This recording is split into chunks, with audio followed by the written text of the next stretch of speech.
गोवा नागपूर हा शक्तीपीठ महामार्ग रद्द झाला पाहिजे या प्रमुख मागणीसाठी आज रत्नागिरी नागपूर 166 हा हायवे शेतकऱ्यांनी बंद पाडलेला आहे। महासंघर्ष समितीच्या वतीनं बंद पाडलेला आहे आणि यावरती आज साधारणतः तास ते 2 तास रस्ता रोको आंदोलन करण्यात आलं।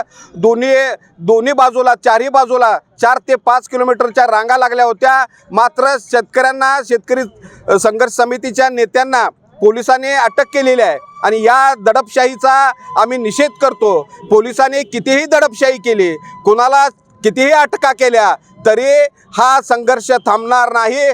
कोणत्याही परिस्थितीमध्ये शक्तीपीठ महामार्ग रद्द झालाच पाहिजे ही प्रमुख भूमिका संघर्ष समितीची आहे। सतीश साखळकर, उमेश देशमुखसह हजारो शेतकऱ्यांना अटक केलेली आहे आणि या अटकेचा संघर्ष समिती निषेध करते। या पुढच्या काळामध्ये ये तो एक झाकी है, पिक्चर अभी बाकी है। आज आम्ही प्रतिकात्मक जरी रस्ता रोको आंदोलन केलं असलं तर या पुढच्या काळात जिल्ह्यामध्ये एकही महायुतीचा मंत्री आम्ही फिरू देणार नाही। त्याच्यावरती दगडफेक करू, लाल दिवेच्या गाड्या फोडू, रक्त सांडावं लागलं तरी बेहतर, मात्र हा महामार्ग रद्द झालाच पाहिजे ही प्रमुख भूमिका घेऊन चाललेलं आंदोलन या पुढच्या काळात त्या संघर्ष पेटेल, ठिणगी पेटेल आणि त्याची सर्वस्वी जबाबदारी महायुती सरकारची राहील।